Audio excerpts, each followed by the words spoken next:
জমিতে অতিরিক্ত ইউরিয়া সার ব্যবহারের ফসলের উৎপাদন কমে যাওয়ার পাশাপাশি মাটির উর্বরতা কমছে। রাজধানীর খামারবাড়িতে আয়োজিত সেমিনারে বক্তারা আরও বলেন, পরিমাণ মতো ইউরিয়া ব্যবহারে 25% অপচয় রোধ করা সম্ভব। ন্যানো ইউরিয়া ব্যবহারে সরকারকে জোর দিতে পরামর্শ দিয়েছেন বক্তারা। তাফহিমুল ইসলাম জানাচ্ছেন।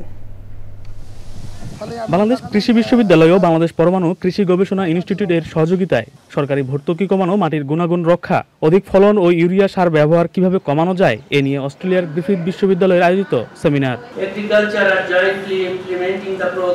বক্তারা বলেন, বেশি ফলনের আশায় অতিরিক্ত সার প্রয়োগ করছে কৃষক। এছাড়া বছরে প্রায় 28,000 কোটি টাকা সারের ভর্তুকি দিচ্ছে সরকার। We need to find a bridge between farmers and researchers so they can communicate the information to the farmers.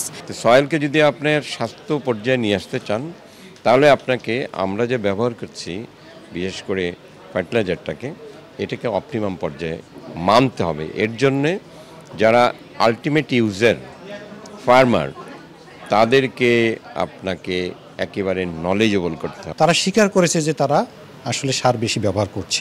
তো যে সার ব্যবহার করছে বেশি, এটার পরিমাণটা কেমন সেটা আমরা দেখেছি প্রায় 20 থেকে 25%। সরকার ন্যানো ইউরিয়া ব্যবহারে চিন্তা করছে বলে জানান বক্তারা। 63 লাখ মেট্রিক টন সার লাগে মোট সার, তার মধ্যে urea 27 lakh metric ton.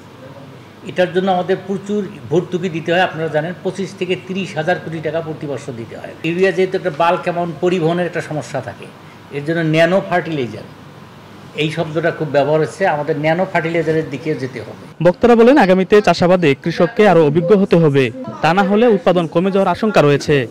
Tafhimul Islam, channel I, Dhaka. শুরু হয়েছে standard chartered channel I agro অ্যাওয়ার্ডের 10ম আয়োজনের মনোনয়ন গ্রহণ। এবার নতুন ক্যাটাগরি, বছরের সেরা ছাদ কৃষক সহ মোট 13টি ক্যাটাগরিতে পুরস্কার প্রদান করা হবে। মনোনয়ন গ্রহণ চলবে আগামী 15 জুলাই 2025 তারিখ পর্যন্ত।